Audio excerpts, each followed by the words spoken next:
Welcome to the Jeremy and Andy Talk Movies podcast. Welcome. This week, we're getting in our DeLoreans and we're traveling back in time to 1999. God, unbelievable that's 25 years ago. Still blows my mind. That is crazy, Jeremy. Yes, it is, Andy. One of these days. Listen, I'm late. We're doing this on a different night because of me. I have no room to criticize. You've changed everything for me. So hey, that's all right. I didn't mind at all. I just hope one of these days I get good at this. You know, doing an intro, saying the parts I'm supposed to say, introducing us. Yeah, we'll get there. Yeah. We'll get there. Maybe. Maybe Part of the charm is just that we're our buffoonery. Yes, exactly. Look. You don't become movie nerds like us by being really good at the social parts of things. Exactly. You know, I'm much happier sitting in a dark theater without, the socializing and just focusing in on a movie. That's right. Yeah. So this month we each chose movies that actually, as I was thinking about it, it was a really fun. It wasn't a heavy week. No. Yeah. And there's some commonality to these movies in that they really kind of fit in the same vein of movie. They're not the same genre exactly. No, They're not. But they have some similarities. They have sort of the They don't take themselves too seriously. No. Yeah. I would say if there's a way I could put my finger on it, they're just both blockbuster bin movies. Oh yeah. Those movies you would see as a $5 movie in the blockbuster bin and be like, I actually kind of like this, and it's And that's the sort of life that it's lived. Yeah. Both of these movies, I think. Two movies I had not seen in a really long time. Yeah. So I guess I should go ahead and say what those movies are. Sure. This month I chose Sleepy Hollow. Yes. And you chose... I chose the esteemed Deep Blue Sea. That's right. But I mean, really the similarities even go beyond that. They're both... science fiction movies, even though Sleepy Hollow is more, it would probably consider itself more of a horror or something. I don't know what it would Gothic horror, kind of. It's Tim Burton doing horror. Yeah, it's Tim Burton. But it is a sci-fi movie, and so it required a lot of CGI work. It did. Just like Deep Blue Sea it's a animals attack movie. It's a shark attack movie, and it required a lot of CGI. But these sharks are smart. Yes. So both these movies are really, if you can get past sort of the ridiculousness, then you can have a lot of fun with them. Yeah.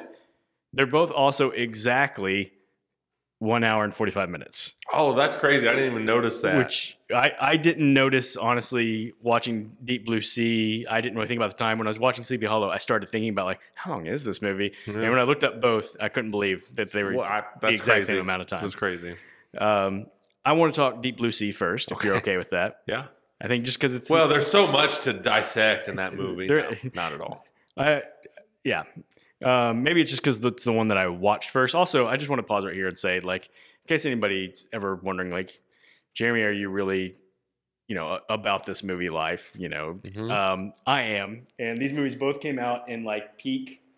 You have buying DVDs. You have the physical media of both of them. This is how I watched them. Yeah. I didn't find them streaming somewhere. I said, you know what? You are about this movie life. I am going back to the copies I bought in... Yeah. Maybe not 19. It might have been 2000 because, when they come out. Yeah. Back in the day, had dusted them off, had to... Both of those are also doing the thing I talked about in our movie poster conversation. That it's just, I hate just the generic, stars up on the screen. It's so weird that they don't have, what's his name, on the cover of Deep Blue Sea. They have that girl. Right, yeah. That's weird. I wonder if it's because I guess we're getting a little ahead of ourselves. Yeah. So Deep Blue Sea, which was released, it was a summer movie. It was released July 28th, which makes sense. Shark movie, summer movie. It's following in the footsteps of the greatest summer movie of all time. Yeah.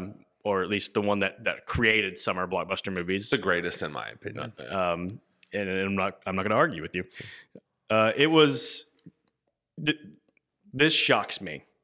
As I looked up the Rotten Tomatoes score, the critics' score doesn't shock me. It was 60%. I thought, actually, I was surprised. Right, yeah. It seems a little higher than I expected. The critics, I guess they were willing to have some fun with it. Yeah. The popcornometer, the audience was 39%. And I said, if there's ever a movie that the audience is going to like more than the critics, you think it would be something like Deep Blue Sea. Yeah. I can't believe that the critics liked this more than the audience did. Movies are so weird and wild, man. Yeah. Yeah. It had a $60 million budget. In U.S. and Canada, it only made 73 million, but it was saved a little bit with the worldwide gross. It got up to 164 million. Yeah. So, but still not a runaway smash hit. Not at all. It was successful enough to spawn some sequels that I've never seen. I can't imagine they are anything but terrible. I can't imagine either. But like I said, I think this movie, whatever it didn't do theatrically, its legs were in the blockbuster $5 bin. Oh, definitely. I'm sure it's made another $100 million since all that. Right. So talking a little bit about the plot, you already mentioned it's a smart sharks movie, and there's scientific mumbo jumbo about why they're trying to harness this protein in the shark's brain that can fight Alzheimer's. So they had to enhance the shark's brain so it produced more protein, and the side effect is they got smarter. And it's one of those things. Really doesn't matter. It doesn't matter. But as far as lame explanations go, there's worse. Right. I will say that. Yeah. I wasn't like, oh my gosh. There's been worse. Yeah. And in all actuality, the sharks don't do too much in the movie to really push the whole they're super smart thing. They keep it. It's almost more characters explaining that the sharks are behind all this. Yeah. More so than showing the sharks do something. Which was probably a smart decision. Yes. That could have really gone off the rails. Absolutely. Not that this movie doesn't go off the rails, but because I think when you say hey, it's a movie about smart sharks, automatically I would picture it being so much worse. Yeah. And so kudos to them for being pretty conservative with that ridiculous premise. Yeah. But what I do I'm always a fan of, is people in a limited setting. So they're in this ocean lab where they're doing the experimentation on these sharks.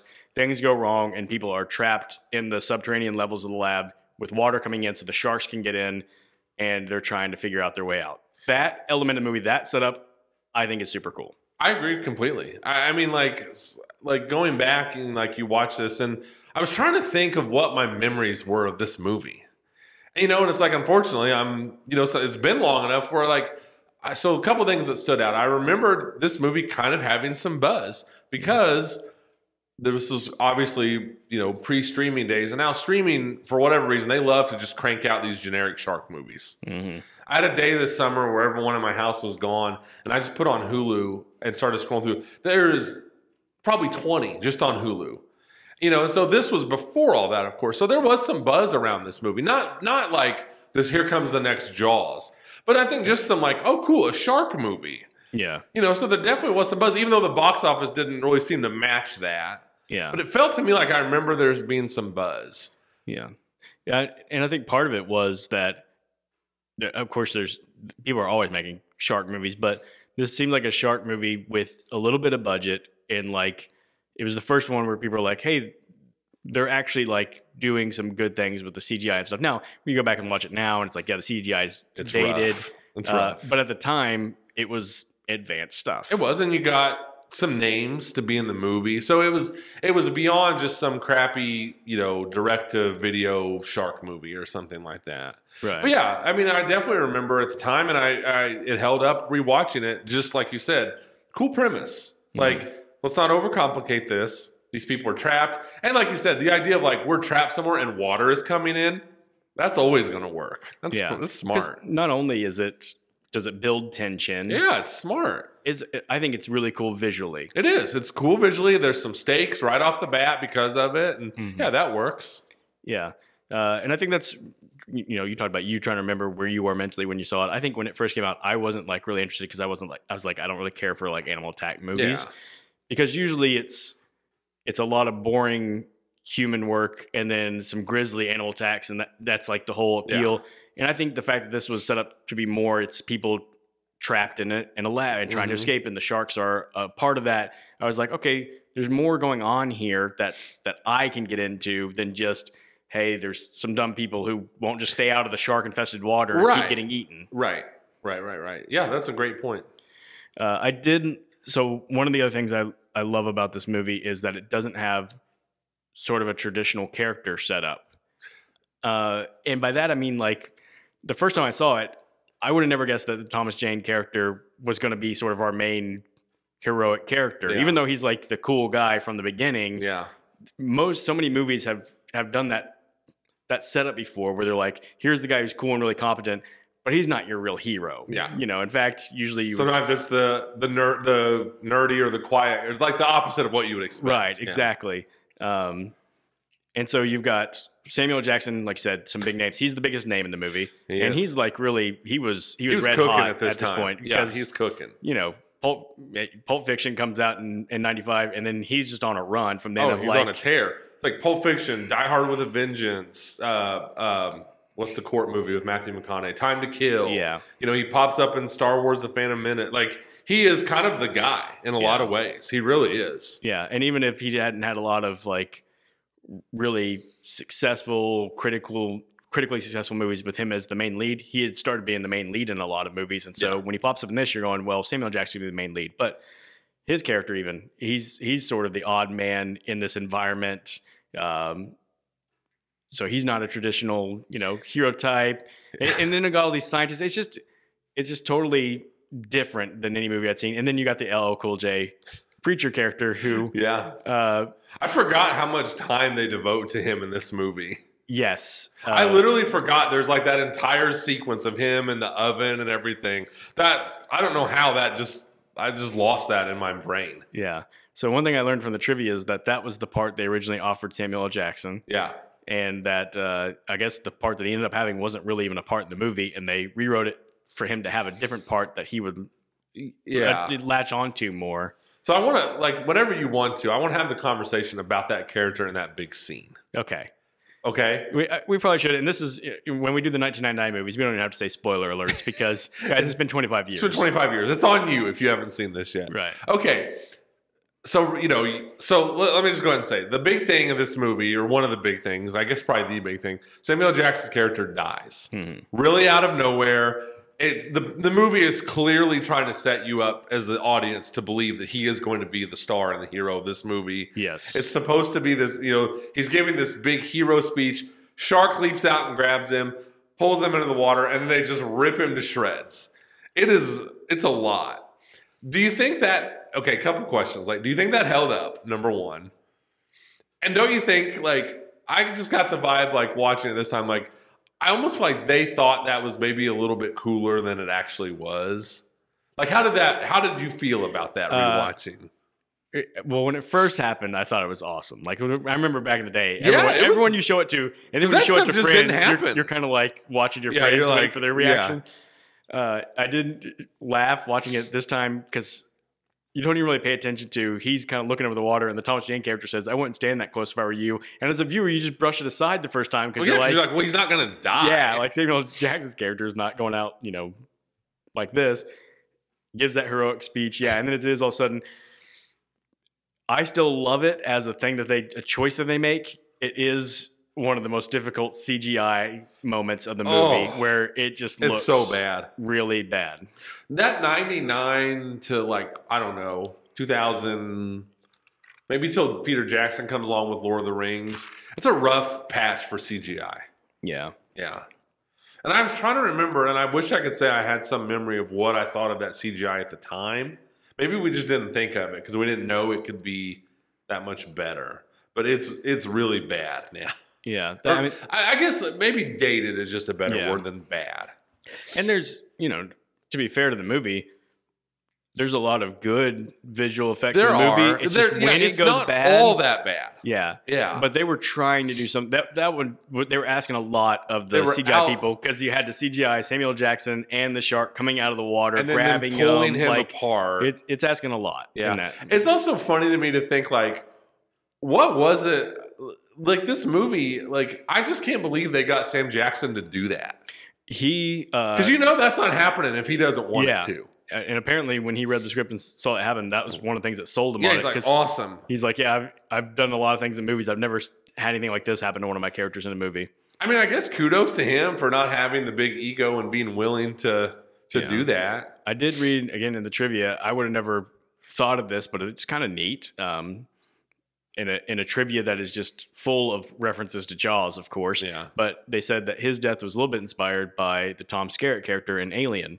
Yeah. Because they said, you know, it's kind of similarly like he Kinda set think up, he's he was the big biggest name at the hero. time, Yeah. you know, he's acting like a hero. And then he dies kind of abruptly. Yeah. And they were like, they thought that was so neat that Alien did that. And they kind of That's recreated true. that. That's true. And I was like, yeah, I would have never made that connection. But yeah. And I was watching it, and I like you, I looked at the box office and stuff, and I was thinking too, like, I just wonder if they thought like those moments like that and that Sam Jackson moment would have gotten more buzz and more talk about the movie. Because it, like, the whole time I was watching, I was like, man, the box office just doesn't match the movie. Not because of the quality of the movie, but like it just like, you know, just a fun, dumb summer blockbuster, and the box office just doesn't match that. So I don't know. I just wanted to have that conversation because it's such a big part of that movie. Probably just the lasting impression of that movie. If you ask anybody about Deep Blue Sea, like, oh, is that movie where Sam Jackson? Yeah, that's the one thing they'll remember. Yeah, I'm sure it's the movie. Like we talk about a lot. Probably pops up on TikToks and stuff. Yeah. I did have a note about the Thomas Jane character. I said, again, not to say spoilers. In the end, he survives, and LL Cool J's preacher character survives, which is a change from the original version of the movie. The girl, is sort of the hero, and then test audiences were like, "We all hate her." Okay, She's I want to talk about responsible." that. And so they reshoot it so that she dies, and the two guys live instead. Yeah, what a terrible character she is. Yeah. Well, and apparently when they decided.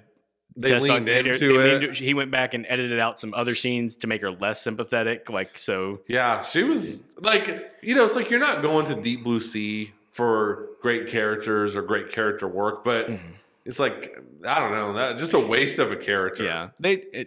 When I read that, I was like, that makes sense because you can see they plant the seeds for how they could have tried to make her more sympathetic. Because there's a little bit of like, hey, you know, at times is she right? Like, you know, is the sacrifice worth it for the greater good type thing? Like, definitely, but just not a entertaining or fun character to have in your movie. No, and if your bar is we have, you know, genetically engineered intelligent sharks that are ripping Sam Jackson into pieces, why not just give me some fun characters? Exactly, which is exactly what LL Cool J was. Oh my god!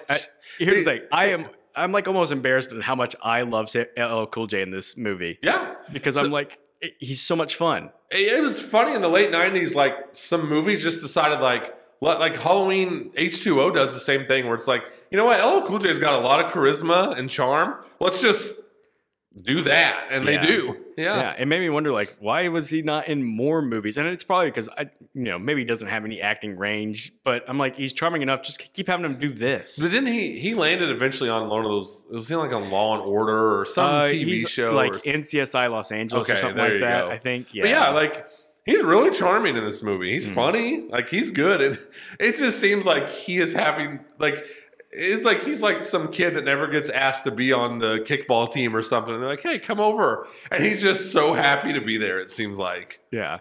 I mean, but I really don't even mean to make it sound like it's just the fact that LL Cool J's charming. Like, I think he is actually good. Like, he's got great line delivery. He's funny. He's one of my favorite moments of the movie. I had forgotten about it was when he finds the camera and he starts leaving his like last testimony, and he's like very serious, and then he just pops into the cheesy like, let's begin with how to make the perfect omelet. Oh, and he's my like gosh. So cheesy and hamming it up. Yeah. And then the other moment is when they're getting ready to make their last push out of the facility, and they're flooding the room so that they can unlock the whatever. Yeah. And he's giving the speech. He's doing the Psalm 23. Yeah. So I walk through the valley of shadow of death, but then he gives his own version. Oh my gosh! Because I carry a big stick and I'm the meanest MFer in the valley. Like, he's just cooking in that movie. Yeah, he is. He's doing awesome. He's a lot of fun in that movie. Yeah. Even being saddled with a pet sidekick, which is usually death in a movie. Yeah. Yeah. But anyway, so I made a note about Thomas Jane's character.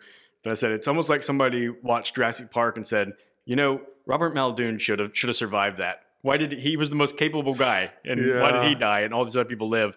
I'm going to write a movie where animals attack, and the Muldoon type character gets through it because he's the most competent. Yeah. You know what though? I kind of like Thomas Jane, not necessarily in this movie. But it's like, I just, like, he's in The Punisher, which is a terribly kind of fun movie. Yeah. He's really funny in Boogie Nights. He's really, really funny. And he's a guy that, you know, we've already had this conversation, like thought they would be bigger. He always felt like he was like right there, and then it just never quite happened. Yeah. So that's one thing I want to talk about is just this cast. And we've already talked a little bit about Samuel Jackson and LL Cool J. There's a couple other, like, I think we should also mention Stellan Skarsgård is in it. What a weird career he has, where he's like, I don't know how to put it. He's got like a Anthony Hopkins type thing where he feels prestigious, just his presence does. Like Good Will Hunting. But he does a whole lot more bad movies. Yeah. It's like dude was in Good Will Hunting, and he's kind of is playing the snooty prestige type thing. Yeah. And then it's like, okay, in this movie, you get like these sharks are just screwing with you and using you as like a part of it. Yeah. And it's like, this is crazy. It's nuts. Yeah. But Thomas Jane and Saffron Burrows. Yeah. I'm not going to say it right. I've got it here somewhere, but Burrows, yes. Yeah. Saffron Burrows. I feel like those were both people that people thought were going to kind of blow up a little bit. And Saffron Burrows definitely didn't. No. I don't know that I could tell you anything else she's done. I know one other movie she's in, and that's Reign Over Me, which was the Adam Sandler, Don Cheadle movie that she's got a supporting role in. Yeah, because usually a movie like this would propel, you know, their careers forward. And I honestly think part of it was people didn't like her character in part because they just didn't like her. Yeah. And, you know, it's kind of like people are like, hey, we kind of gave her a shot for the movie, and test audiences made us kill her off. Yeah, and she just doesn't come out of this movie, you know, likable at all. Yeah. And I will say, too, like, both of them probably, I don't know, I don't want to say they were hurt by the writing, but like you said, it is weird how they do kind of screw with the characters and how they would normally be in a movie like this. Maybe that hurt them some, too. I don't know. But, yeah, it didn't do anything for either one of them. Yeah. It also has Michael Rappaport in it. And it does. Michael Rappaport's a guy, for whatever reason, I just kind of like. Yeah, he's pretty likable. Yeah. Yeah. But that was another one of my notes. Is just, was there good acting in this movie? And here's why I'm torn, because I'm with you. I think all the dialogue was so bad. It's bad. It's bad. That it's easy to dismiss as be like bad acting throughout the whole movie. Mm-hmm. But I actually think the fact that it was done as well as it was is kind of a sign like there was good acting in this movie. Yeah. You know what I mean? Like the fact that they could deliver the lines that they were delivering. Yeah, and have me not just kind of like completely like checked out. Yeah, like this hard eye roll. A lot of times. So we were talking about, you know, LL Cool J just being fun. Samuel Jackson. I don't know. I was watching. I was going like, man, he's so much better than these lines, but he's just trying to make them work. And that's the thing. I would almost love to know. Like, I'd love to sit down with the director and everyone from this movie and be like, what were you going for? Mm-hmm. And I wonder if that's ultimately part of what hurt this movie. You know, is it's like sometimes it feels like they really think they're making like a good, intense movie about these sharks. And sometimes it feels like they're all kind of in on the joke. And like you said, like Sam Jackson's delivering lines that he is just so far above. Mm-hmm. And so it ends up being this weird mishmash. Like, I'm not saying they thought it was prestige or they thought it was as good as Jaws, but they don't fully lean into that, but they don't also fully lean into just the, you know what, this is ridiculous. Mm-hmm. And so they try to kind of split it a little bit. And I think that's something that hurt the movie. Yeah. And maybe, honestly, I think the only character that kind of does lean into it well is the LL Cool J character. And I think that's maybe why he works the best. Probably. Is because it's like almost like he's the character that they put in the right movie. Yeah. And everyone else is in a different movie a little bit. Yeah.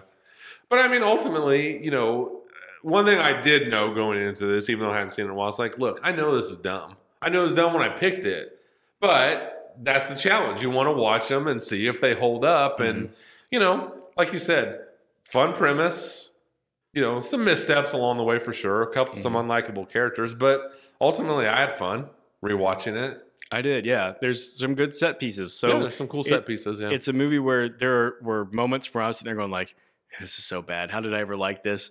And then, you know, next thing you know, they're in like elevators, shaft, like, this is climbing cool. upstairs, and a shark swimming around as they come up, and I'm just like all in. Cool. I know. And I stopped thinking about it being bad, and I'm just like, oh shoot, like here I am. The movie won me back over. It's like a one step forward, one step backwards kind of movie. Yeah. Yeah. I do absolutely love the one of the final lines in the movie is when they kill the last shark and LL Cool J's Preacher character shoots the harpoon and goes through the fin and hits Thomas Jane's character. And when he gets back to him, he's like, whatever he says, like 40-foot shark, and you hit me. Yeah. Yeah. So it's like that kind of stuff. That's what I'm talking about, where it's like they're kind of just leaning into like, we're having some fun and we're, But yeah, I mean, ridiculous. CGI is terribly dated, but not going to say I didn't have fun rewatching this movie. Yeah, I did too. But just to give a shout out to my favorite movie of all time, kind of does show you just can't mess with the master in Jaws. You know, and I don't think this movie was trying to be on Jaws' corner. Yeah. But there's only one. You know, the definitive shark movie has been made, you know, in 1975, and everything else is just way, way, way, way, way behind. Yeah, absolutely. So a couple of trivia pieces that did reference Jaws. Yeah. One was that the shark in Jaws was 25 foot long. Yeah. And so the director said, I will have to one-up Spielberg, and intentionally made it 26 feet long. The license plate that they pull out of the tiger shark, same one from Jaws. I saw that. And then I thought it was funny, Thomas Jane said he's actually scared of sharks, and it's because of the movie Jaws. Yeah. So some fun. Yeah. Yeah, that stuff's all fun. I don't have any problem with that stuff. All right. So let's talk a little bit about Sleepy Hollow. Yeah. So much of what we said about Deep Blue Sea is going to be the same for me with Sleepy Hollow. Yeah. In that there was a lot of it. There were stretches of this movie where I was going, oh man, this movie is bad. And then it would enter parts and I'd go, oh, this is cool. I'm all in. Mm-hmm. And essentially this is what it came down to. Well, let me back up a little bit. I should say, let's give some of the background of this movie. Sure. One, it was a November 19th release. Yeah. I thought that's a weird time. I can't believe this movie didn't come out before before Halloween. Yeah. It came out November 19th, which is really like the start of Oscar season. I'm like, they didn't think this was an Oscar movie. Surely not, no. It was a 70% from the critics, which surprised me a little bit that it was even that high. But I think the critics back then still were pretty big on Tim Burton. 80% from the audience. Yeah. Okay.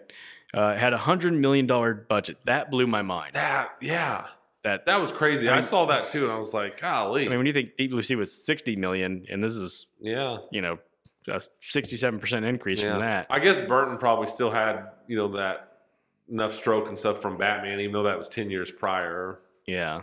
It made $206 million worldwide. Mm-hmm. So again, like Deep Blue Sea, like is successful, but not but not any kind of So this movie stars young. No, I say young.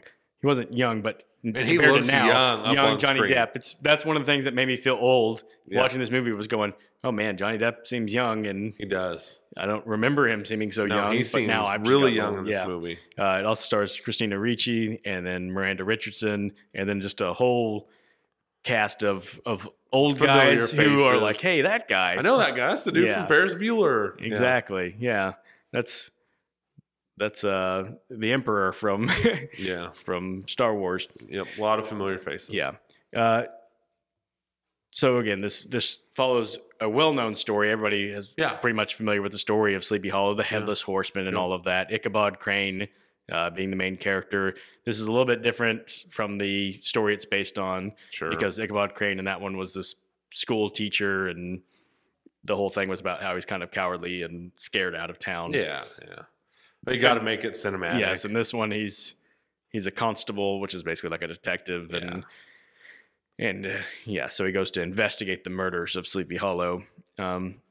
This had a little bit of a convoluted plot that ultimately just really didn't matter and didn't need to be as complex as it was. No, I know. Go ahead. Yeah, sorry. I know they were trying to make it a murder mystery, right? But because even though it's revealed pretty early that there is a supernatural headless horseman doing this, the murder mystery is, but somebody's pulling the strings. And they want you to think it's Christina Ricci for a while. And and none of that really mattered, because the bottom line is this movie was at its best when we were just getting headless horseman action. Yeah. I know. Exactly. That's what I was going to say. The headless horseman stuff is great. It looks great, I thought. Unlike some of the stuff in Deep Blue Sea, I thought all that stuff looked great. I really did. That's where you see the $100 million. You do, and it looks great. And stroke of genius to get Christopher Walken in the movie. It really was. Walken. Yeah. Stroke of genius. That stuff looked great. Exactly right. I don't care one bit about all this convoluted stuff. I thought Christina Ricci was such a bore in this movie. Yeah, it was weird rewatching it because I haven't watched this in a long time. And in my mind, I'm like, Christina Ricci is a good actress who just makes weird choices, like likes to do weird roles, but she's kind of an good. indie darling. Yeah, and watching this again, I was like, and I don't know if it's her fault or if it's the writing or whatever, but yeah, I was like, her character just doesn't need to be in here. The whole love story is wholly unnecessary. It adds nothing to the film. Yeah. In fact, it's the worst parts of the film. Absolutely, it is. And the film feels too long. It does. It did not need to be. This is a movie that should have just like a lot of times we're like, oh, we need some more depth or understand these characters. This movie needed the opposite. Mm-hmm. Really. Because like Tim Burton's strengths to me, like I'm not a big Tim Burton guy, but he has a cool, unique visual sense. And I thought the marriage of like the Headless Horseman story and Tim Burton was good. Mm-hmm. You know, that kind of, like I said, that gothic horror type look and the area of Sleepy Hollow all works. But then it's like, oh, this is cool, this is cool. Okay, now I'm bored to death because it's Johnny Depp and Christina Ricci sleepwalking through these parts, it feels like. Yeah. No, and I think that making this an actual straight up horror movie, if you will, tempered some of Burton's worst impulses because it's the goofiness that he really likes that did pop up sometimes. Like, and that's the stuff that like I like the least is Ichabod Crane puts on his makeshift glasses and his eyes are really big. Oh and my weird. gosh. You know what was weird to me was watching this, and it's like you can see almost like the beginnings of Jack Sparrow.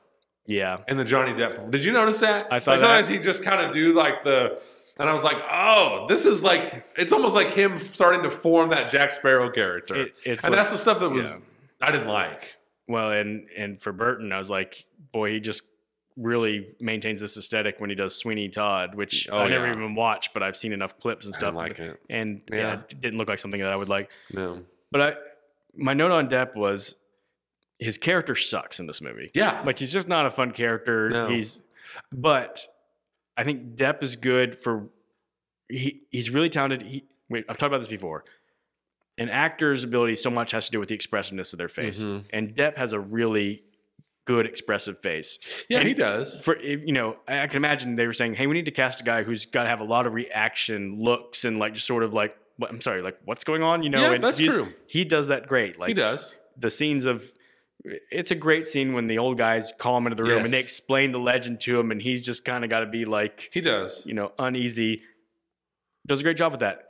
His character is just such an unlikable little turd who I don't want to spend this much time in a movie with. Honestly, that's a lot of Johnny Depp characters to me. Yeah. I'm also not a big Johnny Depp guy. So, but like I said, because we don't always like to be so negative, I did think, visually it was cool. And like the Headless Horseman stuff really, really worked. Yeah. Yeah. So, a couple things about the Headless Horseman. Of course, I had to make a note about it being Walken. Yeah. And I was trying to think of like where Walken was at this point, like in the public consciousness. I think it's before the SNL cowbell sketch, which sort of made him propelled like a different start to his But it career. Feels like he was on his way. But he still was always kind of an eccentric. He was eccentric. People loved his small part in Pulp Fiction. Yeah. Because he has that really funny line delivery about a watch. Yeah. And so that was giving him some momentum. Yeah. But I don't know. I think that time, it was kind of like people just thought like weird and a very unique voice and stuff. And I do remember in the moment okay, that's cool. Like that fits. Yeah. Yeah. I remember in the moment like having to take a minute with it where I was like, is that freaking Christopher Walken? Right. Right. That looks like Christopher Walken. They really cast Christopher Walken as this crazy headless horseman, like mercenary. Yeah.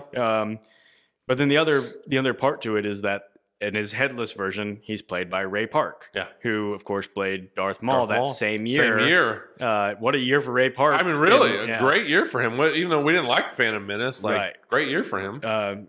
The one funny thing about it to me is, and not that this is a huge difference, Walken is 6 foot tall, kind of tall for an actor. Mm-hmm. Ray Park is 5'9", so it's just funny to think Ray Park you know, that head was making a big difference in the height of the characters. But the director Tim Burton said that Ray Park gave the Headless Horseman a great like physical language, because when you don't have a head and you can't have any sort of expressiveness, you're only like what you're communicating with your body. And I was like, yeah, that's a really good point by Burton. I agree with Burton completely. I thought that, and like I said, I mean, to me, that is the stuff that 100% worked. The Headless Horseman stuff. Yeah, really makes me wish that, like you said, like Tim Burton just has to be Tim Burton. And it's like Johnny Depp just has to be Johnny Depp, and that stuff felt like it got in the way. Yeah, I did note that I felt like Johnny Depp, when I watched this back in the day, I never really thought never thought about this, but watching it now, I thought he's in a different movie than I remember him being in. Mm-hmm. Like he's clearly doing like I love old kind of schlocky horror movies that are a little cheesy, and I'm playing one of these parts, and so I'm going to be a little odd and eccentric and a little goofy even. And I didn't remember it being quite as goofy, but watching this, I was like, he's really playing goofy. He really is, especially that end chase where like they're on the horse and carriage and then the Headless Horseman's coming. I felt like there was 20 scenes of the Headless Horseman like swinging at him, and then like it almost hits him and he makes the face, and I was like, okay, like let's go. Yeah. Like so the biggest nitpick I have in the movie is, oh my gosh, I did not remember how much fainting was in this movie. Dude. Johnny Depp, I saw this in the trivia. The official count is Johnny Depp faints 5 times, Christina Ricci faints twice. It felt like every scene ended with him fainting. Like, okay, he fainted again. I know. And I'll be honest, fainting is one of those things that, like quicksand, when you're a kid, you think from movies and TV, it's going to be a big deal. This is something that happens a lot in life. Yeah. And now looking back, I'm like, people don't just faint like this they don't. all the time. And it got to a point where it's like, it just felt like, I don't know, just have him faint. Yeah, we don't know how to end this scene. Yes. Faint again. I couldn't agree with you more. Yeah. It's weird that this movie's only an hour and 45, and I'm starting thinking this movie was way too long. I know. But it's not a long movie. I couldn't believe it. That's why I looked it up, because I was like, this has to be like a 2 hour, 10 minutes, yeah, or 15 something. minutes, maybe 2.5, because it's dragging. And then when I saw an hour and 45, I was like, geez, about the minimum movies are is 90. I'm like, you telling me 15 minutes of cutting would have gotten it to there? Because I feel like they could have cut 30 pretty easily. Me too. And it would have been just fine. And I don't usually say this about movies, but it did make me think like maybe maybe there is a cool Headless Horseman movie to be made now. Yeah. Like, get the right director. And because I loved, as a horror movie guy, and like you said, like I had this movie come out at Halloween, like I could totally get into a movie with I love the idea of like this just creepy village, town, whatever you want to call it. And, they do a great job. The trees and all that stuff is cool. I like that vibe. So if you could get the right person to lean into that, I would be definitely willing to watch a Headless Horseman movie now. Yeah. I have to shout out my favorite scene of the movie, which I think is just an incredible, cool concept, is the scene where everybody's gathered in the church. Yeah. The horseman can't cross onto the church grounds because it's, he's from hell and the church is the holy ground. Yeah. And so he rips off the wooden, like, sharp thing from the fence, ties a rope to it, and then Michael Gambon's character is, like, standing. It's almost a little bit like the Deep Blue Sea moment, like everything's riled up in this direction, and then from behind, boom, it was cool. Through the window, it spears him, and he drags him out by the rope. Yeah. Breaks his head through the fence, and then he just comes back and takes the head. Like, that moment right there was really cool. Was the moment where I'm like, more of this. That moment just saved the movie, because all those scenes, like you said, of Depp and Christina Ricci or whatever, I sat through for this. This was the payoff, was having a moment like this that was really cool. Yep, it was. And I don't know what the solution is. Like you said, like, really, you could probably just do without the Christina Ricci character. Just give me the story of Depp investigating in this town. Give me all that. And like I agree with you completely. Just way too much back. It does the thing I hate where it's like, now let's explain and show you exactly how he became. And I'm like, yeah. So Burton, I just can't think we can explain enough how odd he is, and not just odd because of his like visual interest and stuff, but odd in the fact that like this is a dark bloody movie that doesn't pull punches, even with like they kill a kid in the movie, and that's where you know, like, this movie's willing to go dark. They lean into the decapitations, like they show them. Yeah, so the movie is that on one hand, but then it's like he's still gonna have this goofiness. He can't help himself. Yeah, like again, like I said, with the glasses and the big eyes, the stuff with Johnny Depp writing thoughts in the notebook, and then it spells out like he's accusing the guy. Yes. And it's like goofy slapstick, and it's like this. You're so uneven here. That was one of my number one notes. Just the tone of this movie is all over the place, and when it leans into what it should lean into, the horror and all that stuff, it works. Yeah, Burton's gonna be Burton, man. Yeah. Second favorite scene in the movie that I got to shout out is the fight with Braun, the Casper Van Dien character, who is trying to be the hero and catch him. The Headless Horseman. Again, such a cool character because he's not even trying to fight this guy. He's like, you're not my mission. I'm just going to ignore you even when you're trying to pick a fight with me. You won't leave me alone. Until finally, like, you almost get the sense the horseman gets pissed off because, like, after a while, Braun does try to give up, but the horseman's like, nope, you pushed me too far. You started this. And then he does the super cool, splits him in half, and he spins, the top spins and falls down, and you're just like, again, awesome. Yes. Why is the movie not just I don't think there was one scene involving the horseman that I didn't think was cool. Yeah. I don't think. Nothing comes to mind. Like, it all was cool. Yeah. Yeah. And I liked it started like it should to me, like just the dude in the carriage and, the person's, and then all of a sudden they're sitting there with no head, which is kind of like, that's the kind of like dark type of humor I don't mind. Just that visual of that headless body still kind of controlling the carriage. And that stuff doesn't bother me. But like you said, when it leans into depth, like Three Stooges routine, I'm like, hey. But much like Deep Blue Sea, I did enjoy going back to watch this. I hadn't seen it in a long time. Yeah, I did too. I was glad to revisit both of these. I felt the time lapse between my previous watches. Oh, for sure. There's a lot of things I was going, I didn't even remember this in the movie.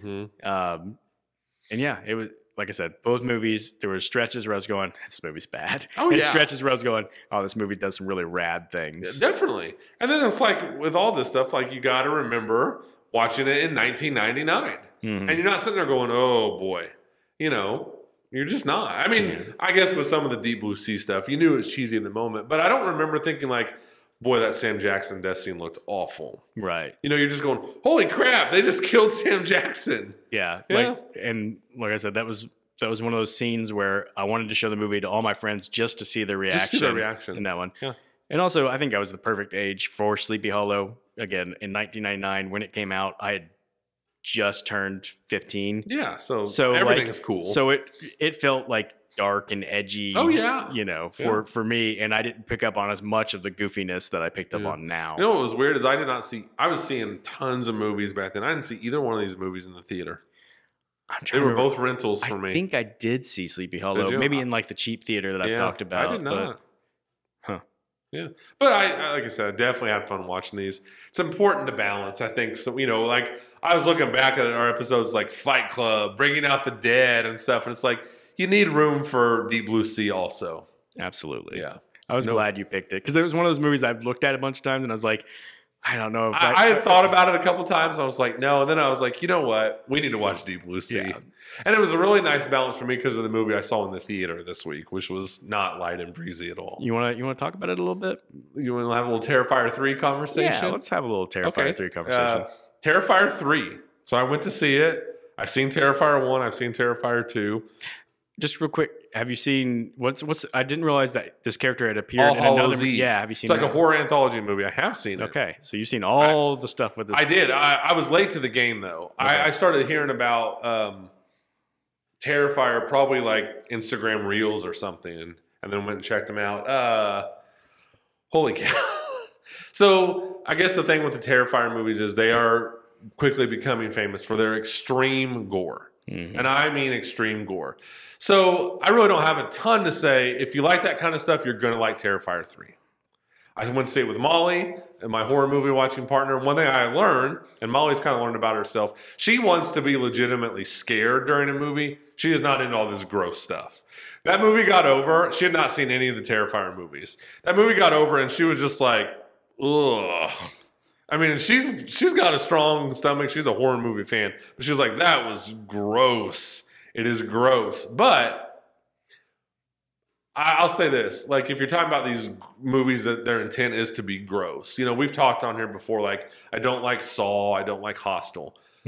Terrifier, way better than those movies because those movies are just mean and nasty.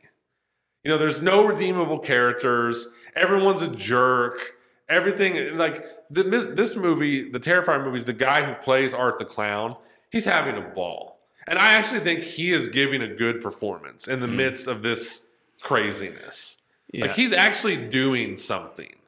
Yeah, I heard it described as like he's almost like a Charlie Chaplin character who's just a Charlie Chaplin character of like horror. Yeah, like he's doing a good job. He's mute. He doesn't speak in the movies. It's all his expressions and his mannerisms, and he manages to get some laughs in the middle of this horrible stuff that's going on. So I think I would ultimately say, like, if you're not interested in going to see it, you're not going to go see it. If you know what the other Terrifier movies are, you probably are going to go see it, and you're not going to be disappointed if you like the other ones. I mean, it is over the top, intense, gore, no cutting away, no holds barred, nothing off limits. It's wild. But, you know, I'm kind of a fan of these small underground movies that are finding a big audience. Yeah. My only concern is that it's going to inspire just people to keep pushing the envelope, and you're going to get a bunch of ripoffs that don't have someone as good as the guy is who plays Art the Clown, and so you're only going to get the gross stuff. Yeah. That's my fear. Hollywood doesn't have a great track record of finding the right lessons. No. And I'm afraid they're going to find the wrong lesson, and we're just going to start to see a slew of how disgusting can we get without, you know, like I said, I legitimately think this guy gives a good performance as Art the Clown. And it has that thing I talk about, like, has a little bit of a winking at the audience. Yeah. Where they're like, hey, we know this is over the top, but we know that's what you want, you know. Whereas like you know, Hostel or something, there's no winking at the audience. They're just being gross and nasty. So I would put this way above stuff like that. If you're not into these, if you don't know what they are, don't go see this movie. You're going to be grossed out and you're not going to like it. And it's way too long. It's 2 hours and 5 minutes long. It needs to be 90 minutes. Yeah. But I don't regret seeing it. Okay. Yeah, you would have hated it. Yeah, I'm sure I would. You would have hated it because there is. I wouldn't say there's no character development. There is the lead actress. She was also the lead actress in Terrifier 2. I'm not saying she's great, but she's all in. She's someone I would keep my eye on in future horror movies because she is so committed, and she does have a memorable character. So it's not just. It's mostly just the gore and the grossness, but it's not only those things. Yeah. So there's my Terrifier 3 thoughts. All right. And that's all I haven't seen anything else. Okay. I have not either. No. Yeah. I just wrapped up coaching soccer. You've been busy. It was busy. Like, also, there's really not a whole lot really to looking see forward to like having more time. Yeah. So that brings us to what we're going to do this coming weekend. Listen, we love our audience. We are committed podcasters. That's what we are. Yeah. So when something comes out that's kind of culturally relevant, it's, you know, big populist movie, we go see it, even if it's not necessarily our cup of tea. And that's what this weekend is. Yeah. Because this weekend is Venom: The Last Dance. I'll save all my sort of Venom thoughts for that podcast. But I'll just say this is not a movie that, like I already said, I guess it's not my cup of tea. Yeah. It's not a franchise I have enjoyed. Yeah. But I do love Tom Hardy. Yeah, I like Tom Hardy, and I'm gonna try to go with an open mind. I will too. You know, I will too. We always say we want movies to be good. We don't ever go into a movie like this, even if we haven't loved the franchise, going like, "Oh, I hope I hate it." Yeah. No, I said it a million times now. I want movies to succeed. Yeah. Yeah. There is another movie coming out this weekend that I'm more excited about, but I have a feeling much less people are going to see. That's called Conclave. Yeah. I'm just a Ray Fiennes fan. Yeah. You know, and it is playing. I noticed. Yeah. Like I checked some showtimes for this coming weekend. It's playing. Yeah. So I'm going to look forward to checking that one out. I'm also looking forward to checking out the movie that came to, I believe, Amazon Prime last weekend, which is called Brothers. Yes. Peter Dinklage and Thanos play brothers. Josh Brolin. Thank you. I can't believe I blanked on his name. Yep. And I don't really know much about the plot of the movie other than I know those two are in it playing brothers. And I'm like, both of those guys. I like both those guys. Me too. I want to watch them in a movie together. Yeah, I'll watch it. Yeah. For sure. So, but I know most of you audience, if I said, well, what movie of those would you guys like to see? Venom. You're going to say Venom, and that's why we're going to see Venom. We're here for the people. That's right. And then after that, it's November, which is crazy. So that hopefully means we're going to start getting into some more prestige and maybe make our Oscar race a little bit more clear. Yeah. There is a movie coming out with Mikey Madison that I'm hearing really good things about. Read an article this week that was like, we now have a front runner for Best Actress. Yeah, I'm blanking on what the movie's called. But Anora or something Anora. like that. Yeah. Yeah. But I checked. It's not out yet. And I don't know if I hope it's one of those movies that will make its way around here. I hope so, because I think it's at least limited release already. Yeah. And so I hope it's going more wide and going to come around. If you don't know, Mikey Madison, you probably know as girl who gets flamethrowered in Once Upon a Time in Hollywood. Yeah. She also meets a pretty grisly end in one of the Scream movies. She does. Yeah. Yeah. Yeah. All right. So, point being, there's some stuff on the horizon. Yeah. Yeah. That's good because October was a bit of a drag. Yeah, and I mean, I think we could both agree the thing we've ultimately enjoyed the most is new movies on here. Absolutely. That's what we like to do. Yes, it is. Yeah. So even if it's Venom: The Last Dance, I can't wait. I'm so looking forward to us coming in here and being like, dude, wasn't Venom awesome? I have underestimated the Venom franchise. Not see that coming. Here's the one thing you said though, that's what I want to happen. Yeah, I want to be able to sit down and go, you know what? I had a blast. This was so much fun. I don't want to show up and have a Madam Web repeat. Right. I will say I'm curious about this. I'll say this now because when we do it again, we'll have seen it. I am curious that at this point, it's only ever teased Venom interacting with any other Marvel characters or Sony whatever characters, whatever he actually is in. He hadn't interacted with any other characters, and it's hard to believe that they're going to end this character now without ever doing it. So I'm like, are there going to be any surprise characters showing up in this movie? And like just maybe this week or late last week, Tom Holland on Jimmy Fallon announced Spider-Man 4. So I wonder if that's kind of a timing situation to maybe link these movies together. I don't know. Yeah. I'm going to go, But yeah, exactly. I'm like, I want to be able to sit here next week and be like, I loved it. Like it blew me away. I was really surprised how good it was. We don't want movies to fail. That's right. Yeah. All right, everybody. So thank you for going back to 1999 with us. Get the whole family, get your children together, and go see Terrifier 3. I was kidding. It's not gory at all. Take the whole family. No, don't. don't write any complaint letters to us or send us any nasty emails. I'll be honest. If you fall for that and you go take your family to a movie called Terrifier 3.